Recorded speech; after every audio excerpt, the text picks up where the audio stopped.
I think there are plenty of great reasons to own Bitcoin and that it will go up in value that don't require the government to go out and buy it. Look, even on a strategic Bitcoin reserve, like buying Bitcoin, like in America, private citizens own things. All right. In socialist countries, the government owns a lot of assets. Look, if the government's going to buy Bitcoin, I feel like they should distribute it out to the world in a stimulus check, like to the citizens. And to be clear, I don't think Bitcoin needs the government to pick Bitcoin in order to win. Bitcoin's been objective to winning for 16 years. Alex Thorne, head of research at Galaxy Digital, leads a team exploring cryptocurrency and blockchain innovation. With 10+ years at Fidelity, including co-managing their crypto venture fund, he is known for his valuable takes on everything digital assets and Bitcoin. It's one of the stupidest things that the SEC did, I would say. One of the most narrowly stupid and destructive things that they did. Just to be clear, it was so bad that, and a lot of us believe that if you want the long-term growth of Bitcoin and the digital asset industry, you need some way for the traditional capital markets to be involved. And the very first step, the foundational piece, is whether or not banks can custody the thing. I do think by the end of this year, the world's 4 largest custody banks will be custodying digital assets. That's Bank of New York Mellon, State Street, JP Morgan, and Citigroup. I think the future is very bright now, or at least at a minute. You know why it's bright? Because a giant dark cloud has been lifted.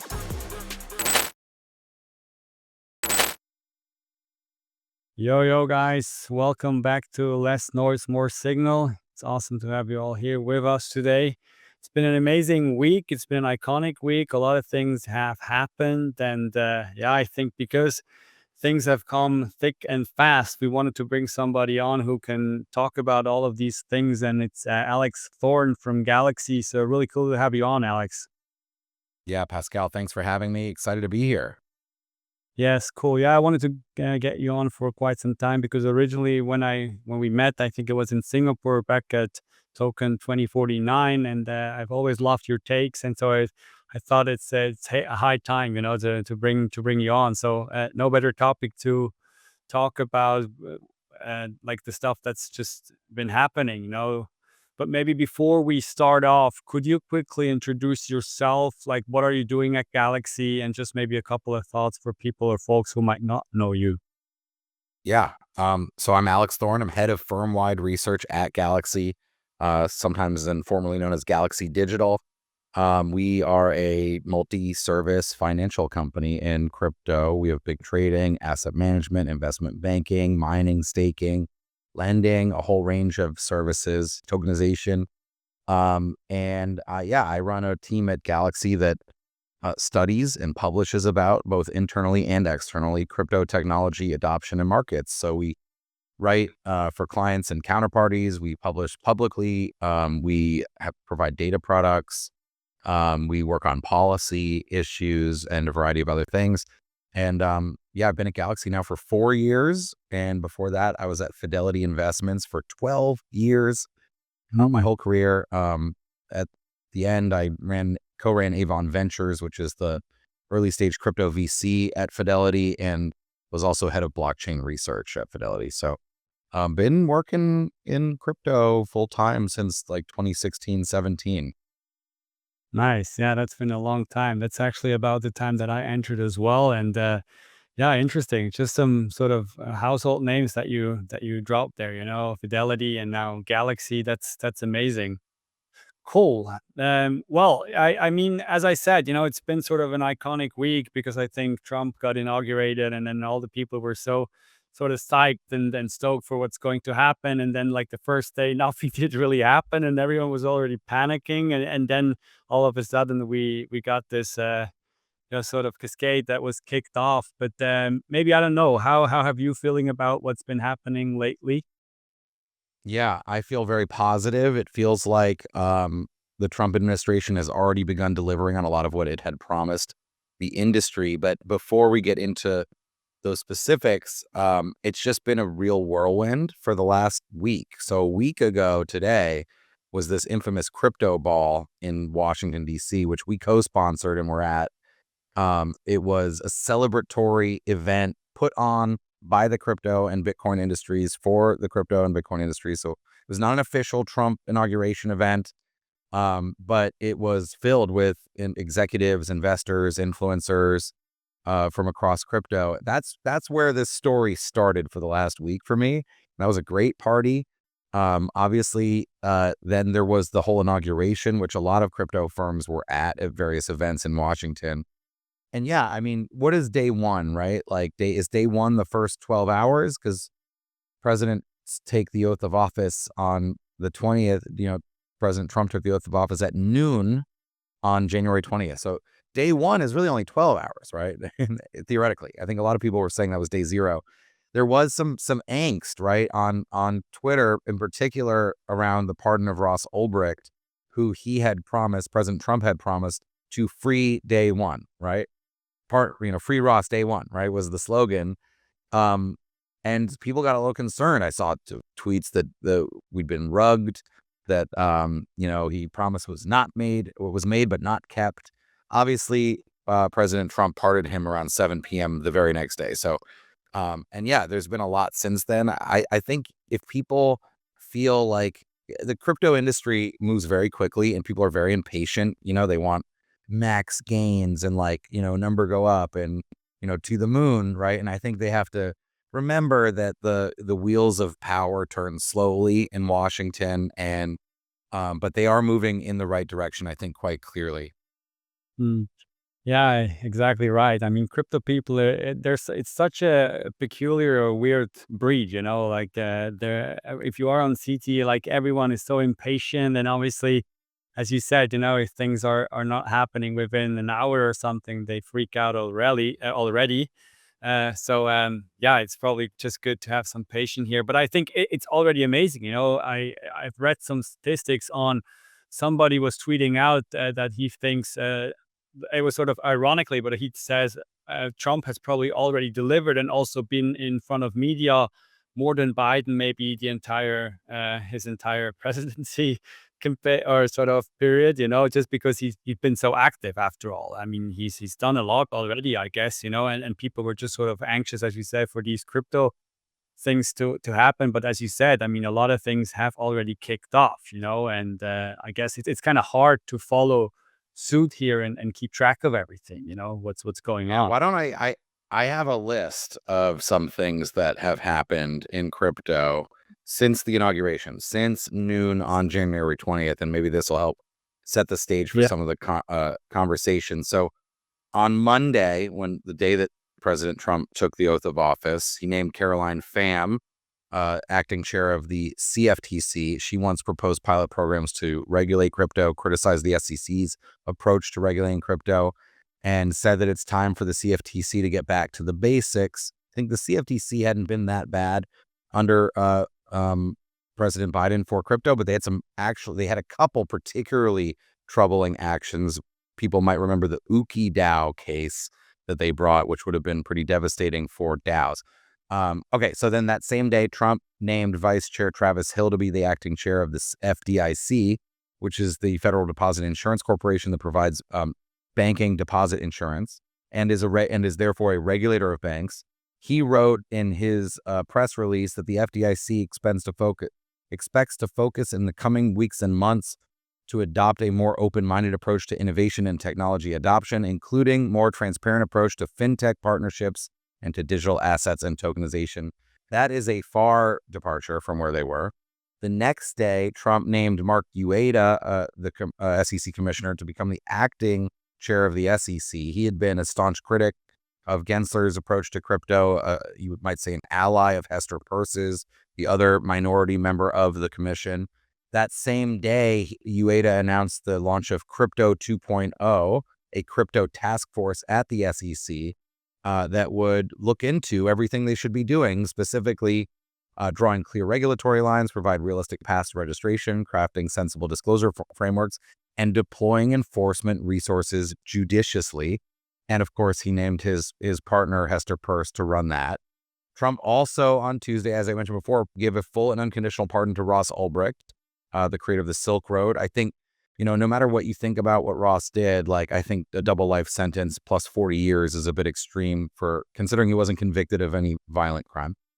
On Wednesday, this was like one of the quieter days. The one that I found was that Coinbase filed an appeal in the Second Circuit against the SEC, which they have been allowed to do very rarely in the middle of their case with the SEC.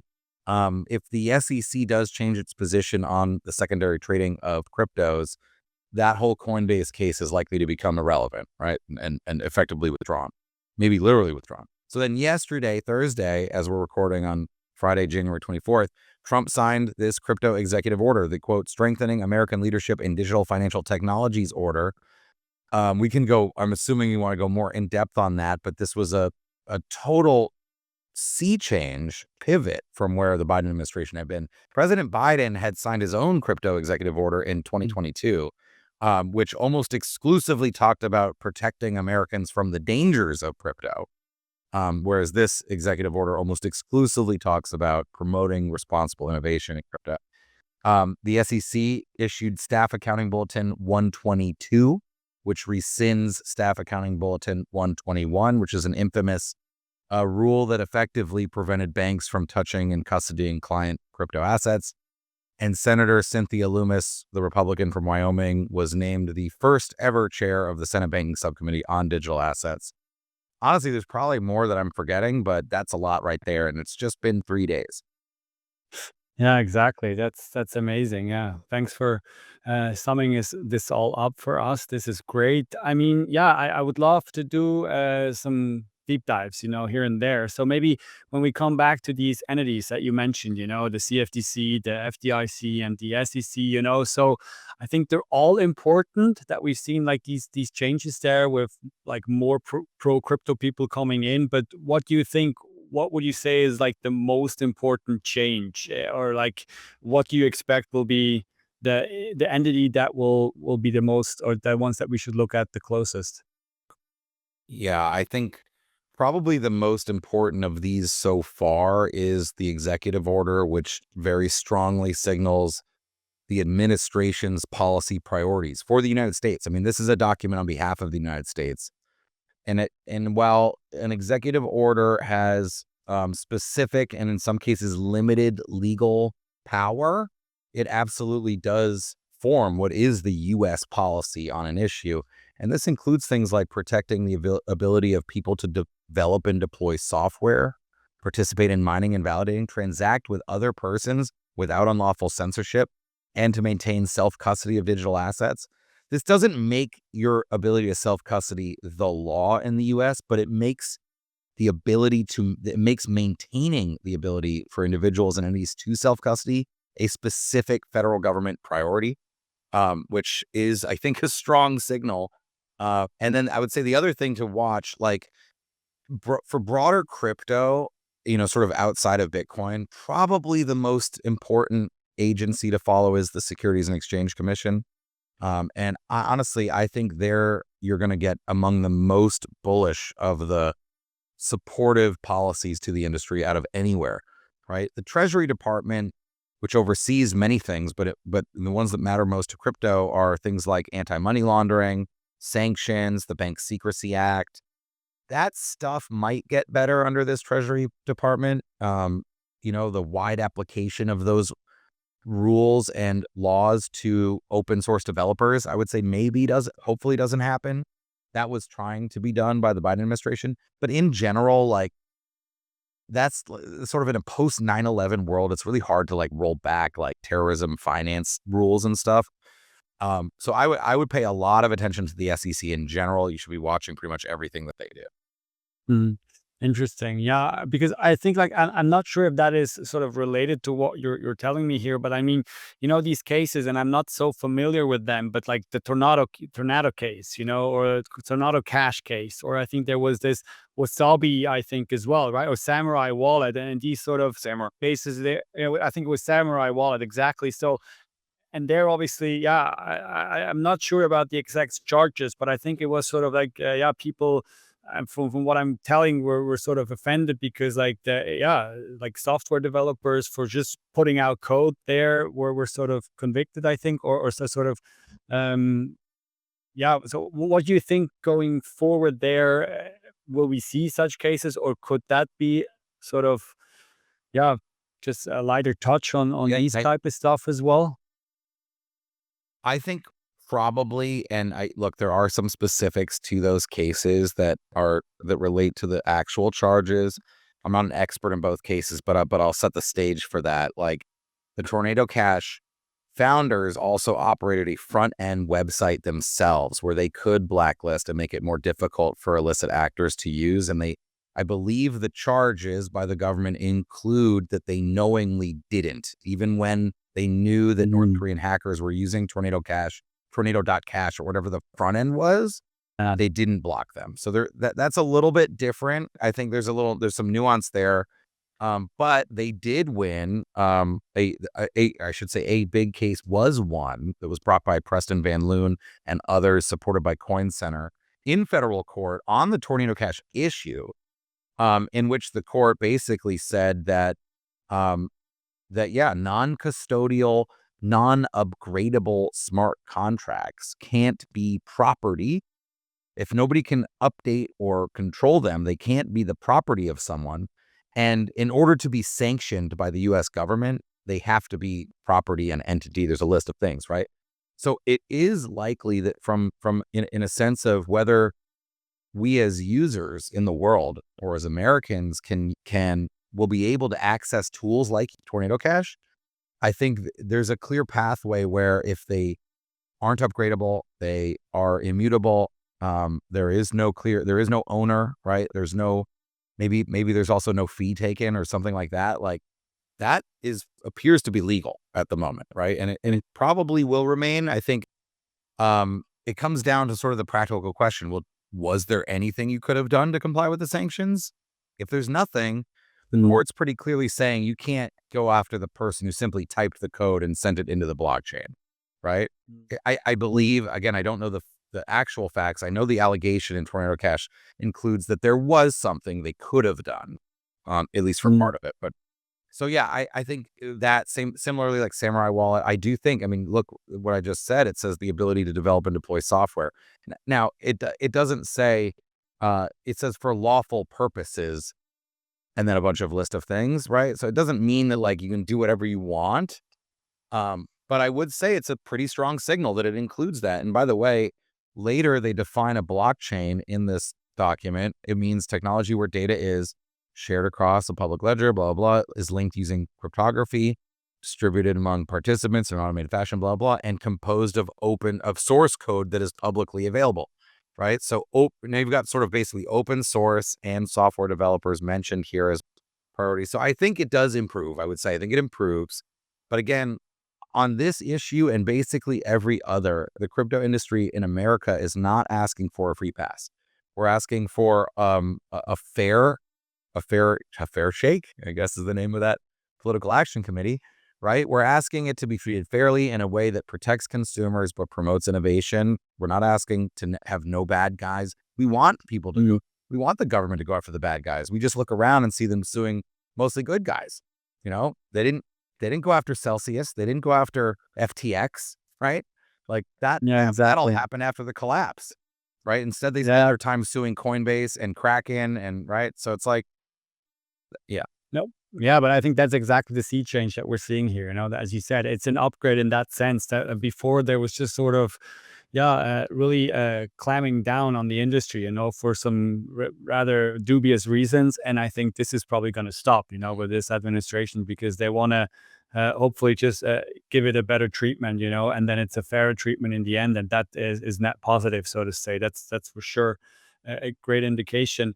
I think another thing, you know, with this strengthening American leadership in digital financial technology, executive crypto order, there was this talk about this presidential working group, I think, as well, you know, and then the crypto czar, the crypto AI czar, David David Sachs. David Sachs, exactly. And so I was wondering, what is their role? Because it feels like for an outsider, you have the crypto task force, you know, then you have Senator Lummis, which was also sort of appointed, you know, the chair of the Senate Banking Committee coming on digital assets. So this is sort of in the Congress, I guess, you know, but then you also have this presidential working group. So help me differentiate there between all of these sort of initiatives there. Yeah, it's a great question, and I mean, definitely complex. I would say that no one's ever accused the U.S. government of being a simple organization. So yes, one of the main things that this order does, right? It sets out these national priorities, which I mentioned some of them, and then it establishes this working group, this presidential working group on digital asset markets. It's called. Chaired by David Sachs, who's a longtime venture investor in crypto and elsewhere. Also, I think a member of the PayPal mafia. And effectively, what this is I would think of it like a forcing function. So the members of the working group, to be clear, it's not random crypto people. It's the Secretary of the Treasury, the Attorney General, the Secretary of Commerce, Secretary of Homeland Security, the chairs of the CFTC and SEC, and a bunch of other people, right? In the government, senior principal people in the government, right? So it is not like, oh, just like a commission where some people are going to come in and talk, right? This is a working group of the president's top people chaired by this guy. And what the president has ordered is that within 30 days, the working group has to identify. So the working group being those people, right? SEC, CFTC, Treasury, Homeland Security, right? Like, they have to come back. They have to identify all regulations, guidance, documents, orders, or other items that affect the digital asset sector. So the first 30 days, they have to deliver to the working group a list of everything they are aware of in their jurisdiction that could affect the digital asset sector. So a catalog of everything. Then 60 days later, or 60 days from the start, so another 30 days later, those constituents, aka those agency heads, they have to deliver to the chair recommendations, quote, with respect to whether each identified regulation, guidance, document, order, or other item should be rescinded or modified, or for items that aren't regulations, maybe it should be adopted in a regulation. And then lastly, 120 days after that, so July 2025, that working group now, through the chair, has to then submit a report to the president, quote, which shall recommend regulatory and legislative proposals that advance the policies established in the order, right? So the policies and priorities are what I said at the top. So basically, the working group's job is to shepherd and organize the federal government's agencies around this mission of figuring out everything out there that impacts crypto, making recommendations on what should be changed, and then delivering a report to the president with recommendations, right? So, but the thing is, so someone pointed out, they said, well, this isn't law, right? Oh my gosh, this was just a working group. Well, the entire purpose of the working group is to organize the president's employees, like the, Secretary of the Treasury, to do a specific job, which is figure out everything that exists and recommend how it must be changed. And then you start going around saying, well, who are the people he put in those roles? You're like, oh my gosh, well, it's Mark Ueda now at the SEC and Hester Peirce, but then it'll be Paul Atkins, big supporter of digital assets. Oh, the Secretary of Commerce, it has to answer that. Oh, wait, that's Howard Lutnick. He owns shed loads of Bitcoin, right? Oh, it's Scott Bessent. He has been very positive on crypto, right? Oh, it's Caroline Pham at the CFTC, right? So you're like, the language is written very broadly, like, oh, merely go out and look and see what there is and then come back with recommendations. But we all know that the recommendations are going to be ones that try to move the ball forward for crypto in America. Yeah. So yeah, exactly. Now what the president ultimately does with those recommendations, we don't really have any real clue of here, right? He's got the top of the document setting out his priorities and therefore the country's priorities. And I think that part of the document is great. And then he's got the bottom part of the document basically assigning this group to go out and write him a bunch of information about how to enact those priorities. So it's a first step. I think it's very prudent, but that's what it is. I mean, that's what it is. Yeah, that's a great explanation. So now I think also for me, it makes it a lot clearer because like from what I'm hearing here and what I can tell, is that this sets us up for just some great months ahead, like sort of in terms of also news that might be coming out, until like as you said, July 22nd, I think every now and then there was probably stuff leak out of this working group that they're sort of putting together, which is then sort of, again, nice positive news for the crypto markets in general. And then the real fireworks could, as you say start sometime in summer when then Trump being presented with all these sort of pieces of advice and recommendations that he could sort of actually put stuff in practice, right? And that's sort of from what I can tell, yeah, it just sets us up nicely, so to speak, right? It absolutely does. I think the one question is what happens in Congress during this 180 days, right? Like we have half a year before this report is delivered, but you've also had members of Congress like Congressman French Hill, who's the House Financial Services Chairman, say that he wants to move on something like stablecoins really quickly. Well, are they going to move quickly or are they going to wait for what these recommendations say from the president, from the White House, right? I don't know. Congress and the White House are not the same. I mean, they are controlled by the same party, but that doesn't mean that they will wait. And also some things like can be done outside of this, like you saw the SAB 121 overturn. The SEC did not wait around to identify a regulation, present a report on a recommend, right? They're ready for that one, right? And I think there will be others that happen sooner. But yeah, I think it sets it up well. I mean, it is a key difference. Like if you look at the other executive order from Biden, like that was significantly more negative, let me just say, than this one, right? It basically it was called Ensuring Responsible Development of Digital Assets in 2022. And it had 6 bullets, 4 of which were basically about anti-money laundering, terrorism finance, protecting consumers, right? 2 that paid lip service to competitiveness and innovation. But in the end, we know what the agencies following that executive order, we know what they went on and did, right? Which was a bunch of really difficult stuff to the crypto industry. So I think at a minimum, this very clearly shows that the president wants the U.S. government to be supportive, the federal government, to be supportive of the digital asset industry. What we actually end up getting, that could be subject to a range of both administration and legislative priorities. But this is a great first step. This is a great way to start because the president says, look, I want to promote these priorities. Like, how do I do it? I don't know. Let me get my people. Let me order them to tell me. I mean, that's what he's done. So he's laid out his priorities and he's demanding that the experts explain to him how to do it.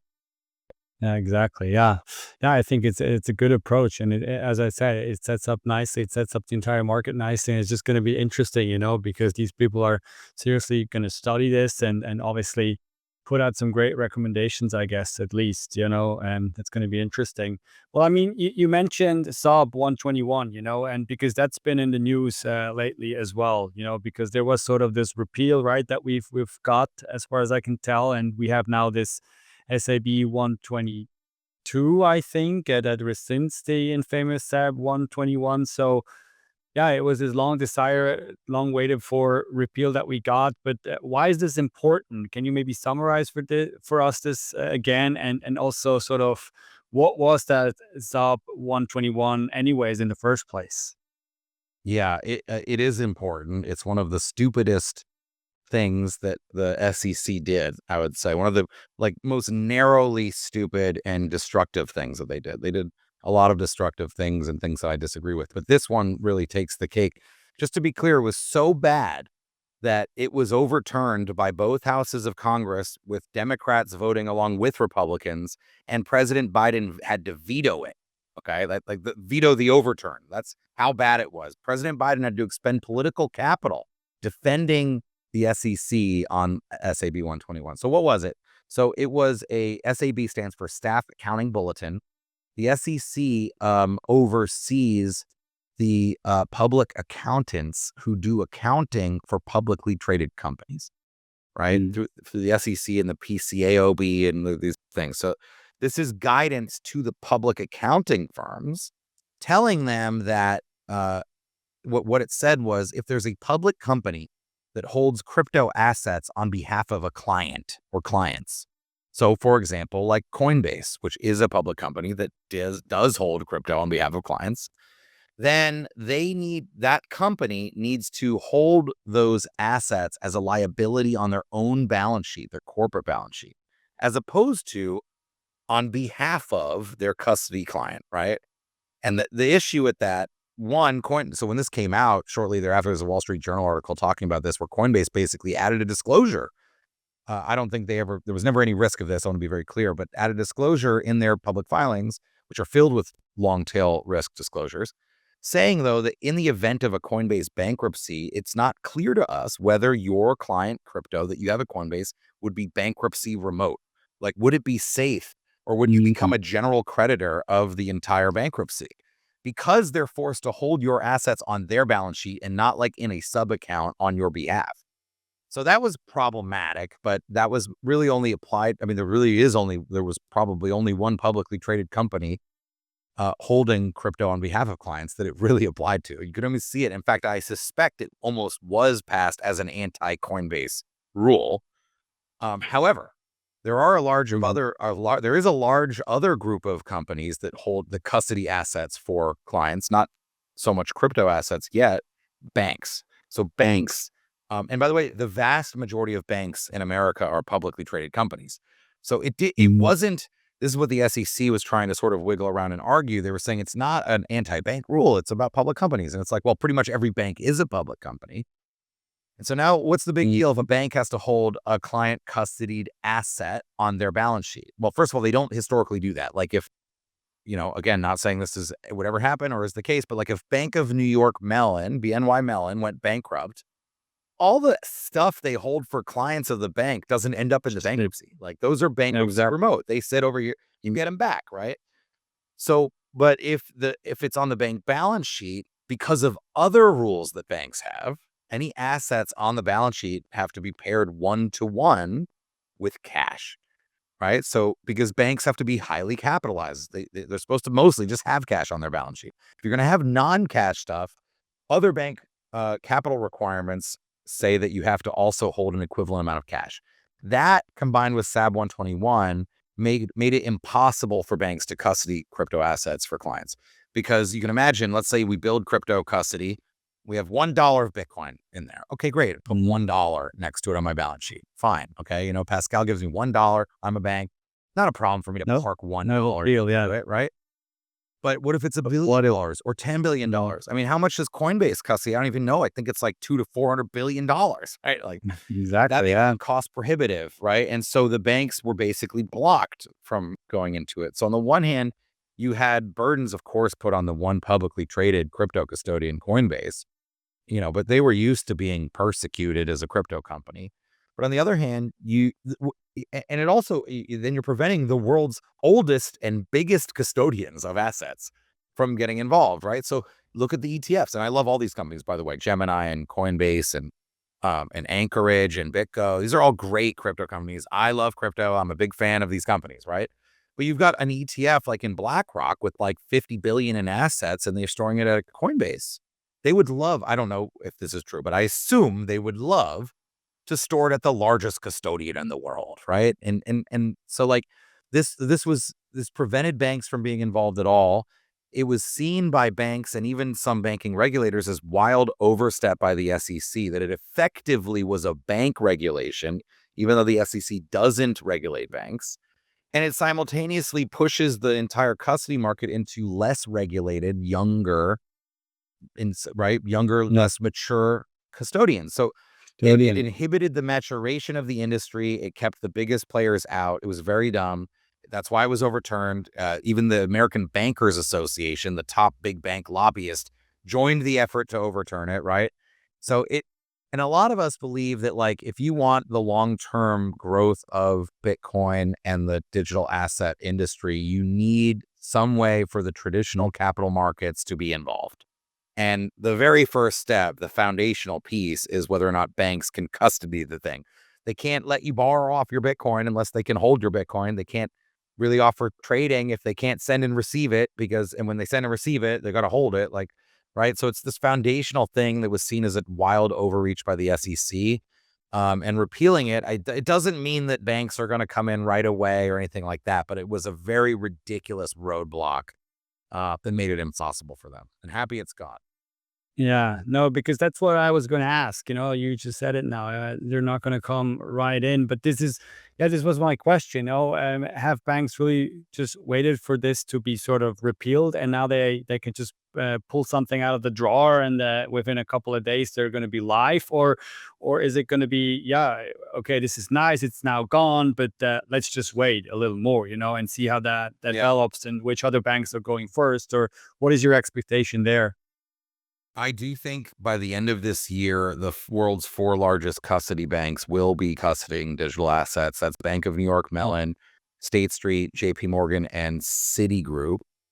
Um, that's just a general prediction. But yes, first of all, I think they're in different stages of readiness, but there are also other regulators to contend with. So BNY Mellon is a New York State trust company or depository institution. So their primary prudential regulator, as we say, is the New York Department of Financial Services. There was actually in like August or September, effectively an exemption created by the SEC, which was later determined to be for BNY Mellon. Yeah, which said, look, if you follow all these things and you do like risk stuff and whatever, like, all the basic safety stuff, and your primary prudential regulator says it's okay, then you don't have to do SAB 121, right? Well, BNY's does. And by the way, although the BIT license and the regulation in New York has certainly been stifling to crypto over the years, it is among the most progressive frameworks. There are many crypto firms with a license from the New York Department of Financial Services. So they allowed them to. The thing is like there is any big bank, custody or otherwise, really is probably a member of the Federal Reserve System, which means the Fed also has sort of maybe a say in what the bank can do. So now I don't know if the Fed is copacetic with BNY doing custody.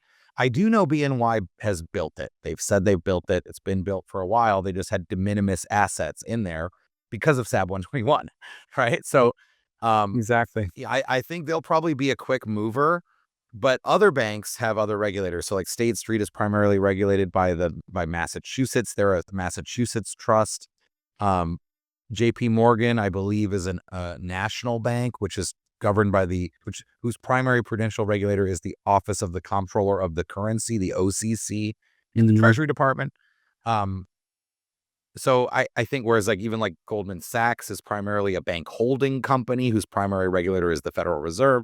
So like there's this hodgepodge, but I do think like national banks, I think, are likely to be able to move pretty quickly. We don't know who the new comptroller of the currency, which is the head of the OCC, will be, but that's not entirely an independent organization the way like the SEC is and the FDIC is.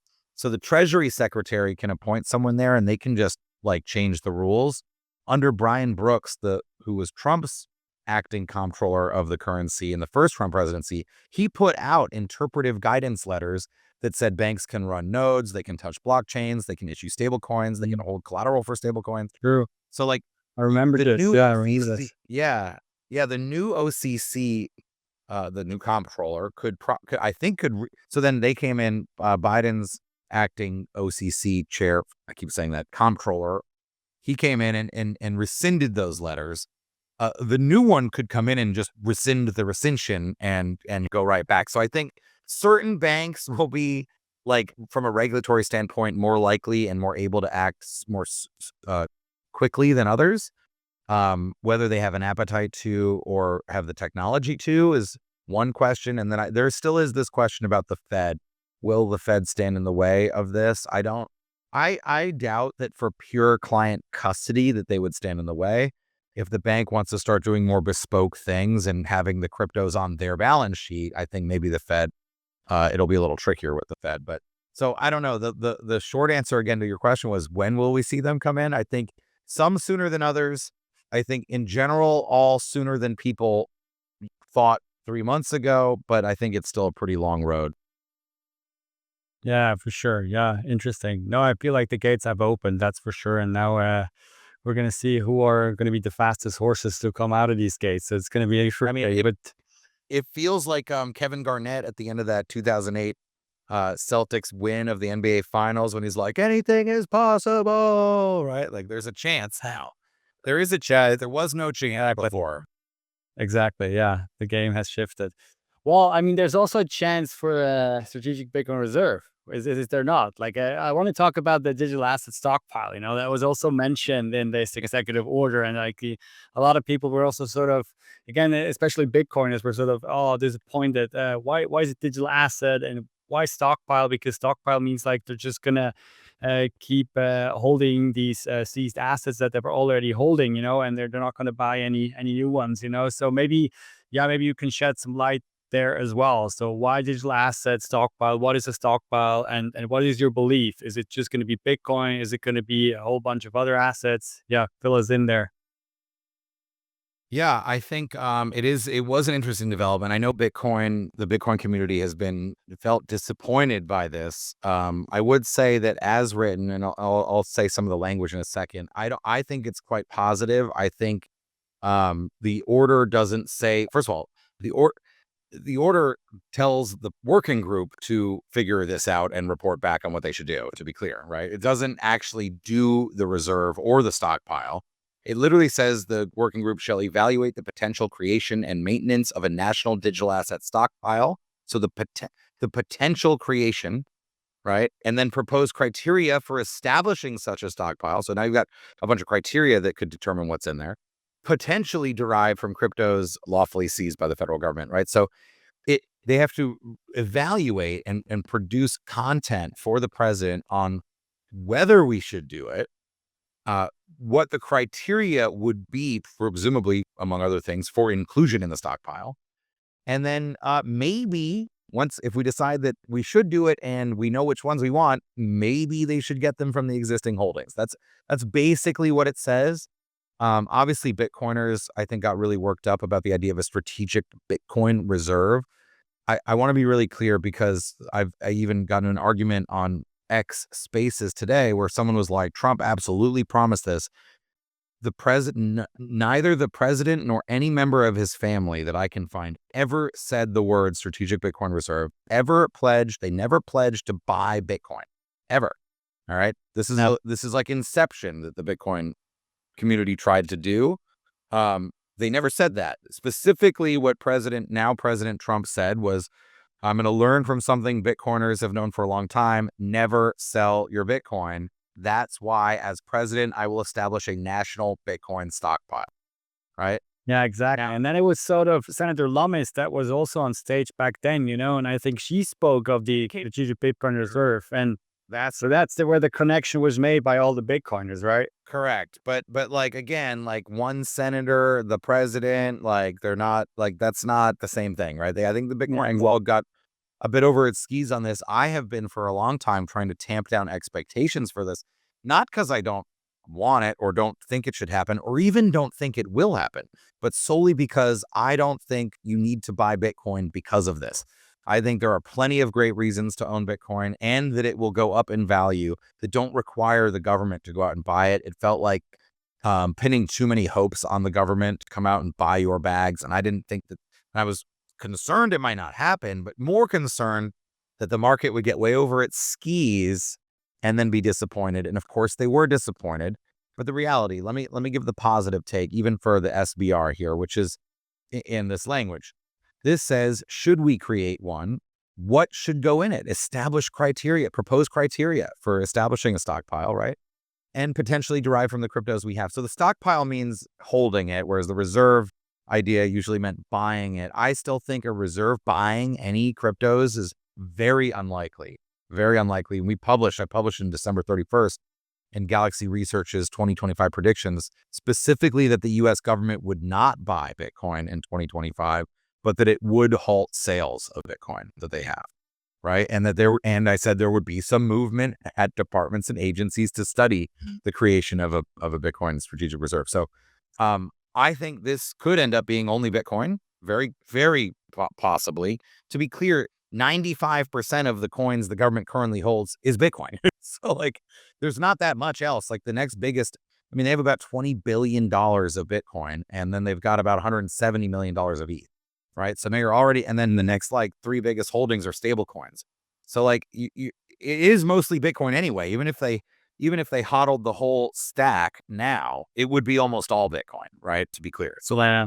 I think they feel And then some people say, well, he said a national Bitcoin stockpile, not a digital asset stockpile. And this is a little tricky. And I know that some people in the communities tried to, they have a hard time dealing with this. We're a very tribal bunch in crypto. And, I hail from the Bitcoin world. I love Bitcoin. It's by far, I know it's objectively by far the most important crypto asset. It's also, I think, the best in many ways. But in policy, you don't want government picking and choosing losers in a market, no matter what the market is. So policymakers worldwide, in the US, in individual states, have often favored a technology neutral approach that doesn't prescribe a winner and loser in the market. And to be clear, I don't think Bitcoin needs the government to pick Bitcoin in order to win. Bitcoin's been objectively winning for 16 years. So, and then lastly, this doesn't preclude the creation of a national Bitcoin stockpile. It may also create the possibility of a national Ethereum stockpile. Like, that's true. This language leaves the door open for that. But I think Bitcoiners need to realize that in policy and in politics and in law, specificity matters. There's a very clear reason why then candidate Trump did not announce a strategic Bitcoin reserve. The choice of stockpile was extremely deliberate. So I hope people, anyway, I don't know if we're going to get it. I think we probably do get some hodling of these coins at a minimum, but we'll see. Well, at least it's game on. I think there's now a race, at least from what I can tell on X as well. Like Bitcoiners taking to war, and they want to sort of now defeat all these shitcoin activists. And we're looking at you, Brad. Because obviously, yeah, as you said, the working group they're gonna decide. And I think there's gonna be a lot of people and Bitcoiners, and from the other side as well, who want to now sort of take action here and have some influence, on this group, and that's just going to be interesting how that will unfold. And yeah, because I think in the end, as you said, it's exactly true. It's something that I've been discovering myself as a investment manager for the past few years. I think I'm a Bitcoiner myself, but it's also the market who has been choosing over and over again and just pointing out that Bitcoin is the best asset, and I think that this is going to happen here as well, that just objectively people will see that the market will decide and it's going to be Bitcoin and nothing else. But for sure, it's just going to be an interesting race here, and happy to see how this unfolds. I mean, I think competition is good. And like I said, even on a strategic Bitcoin reserve, like buying Bitcoin, like I'm not in America, private citizens own things. All right.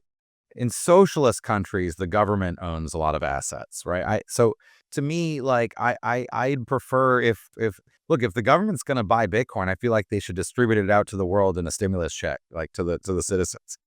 So I'm not even necessarily in support of the SBR personally.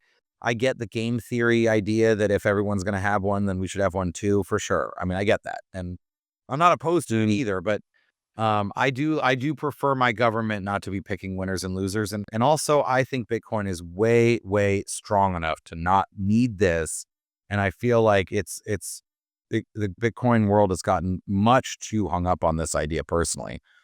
But by the way, it doesn't mean it won't happen. And like you said, game is on. I mean, like I said, the final report needs to be delivered to the president before July 22nd, 2025. So I think there's going to be a lot of jockeying about what goes into that report on the SBR, the stockpile, and on everything else. Yeah, that's true. I will certainly mark that date in my calendar. Yeah, for sure. Like a big mark there. So thanks a lot for pointing this out. Well, I think, that was really helpful. And thanks for filling us in here with all these great details. I think people have learned a lot. I myself have learned a lot. Is there anything else that you want to add that you haven't said so far, which you think needs to be said because it's important? Yeah, I mean, I think people really should take a breather and realize how monumental the shift has already been from the U.S. federal government, and how there's a lot of work to be done. The war against crypto by the U.S. federal government is over. It is over. Okay, but now we have to rebuild, and in order to rebuild something that's durable, that's progressive, that supports innovation, that lasts for a long time, and is the right things, you're going to have to deal with a lot of different stakeholders, appease them, meet with them, reckon with them, compromise with them. That's how politics works. but we have a great opportunity to make America a great place for Bitcoin and for digital assets. And, I think that the future is very bright now or at least at a minute, you know why it's bright? Because a giant dark cloud has been lifted. That doesn't mean that there isn't work to be done on the policy level. It doesn't mean that Bitcoin has won. We got to get out here and do the thing, You get so caught up on actually get to work. roadblocks from policy. Yeah, now we got to get down to work. So stay energized and be excited that it doesn't appear that the boot of the U.S. federal government is going to be on Bitcoin's neck in the near term. So that's a great development. No, great. Yeah, thanks for cheering us on. That's for sure great. Well, I mean, nice, Alex. Thanks a lot for sharing all this information with us. I mean, you surely are a high signal person. I mean, there's one question I want to ask that I ask to everyone. Is there any other person that comes to mind which you think is, or who you think is like a high signal person that we should be talking to on this podcast? Yeah, have you had James Checkmate? Yes. Yeah, we've talked to him already. Yeah, he's certainly one of the great guys as well. Yeah. There's another one I would recommend. I just interviewed recently, Omid Malekon from Columbia Business School. A very, very smart guy, especially if you want to talk about the practical realities of tokenization in capital markets. Very, very smart professor, good friend of mine in New York. So, okay, interesting. I'll get him. Yeah. I think I've seen him floating around in my Twitter feed as well. I think it's the bald guy, right, with glasses or something like. Yeah, I think I have it in front of my mental eye. So yeah, great. Surely that's a great recommendation for sure. And the topic surely is something I would love to know more about as well. So hey, Alex, thanks a lot. Have I think a great Friday. Still, it's on your side, and we're happy to talk to you anytime soon again. Thank you, Pascal. Thanks for having me. Good to see you. Bye, man. Thank you.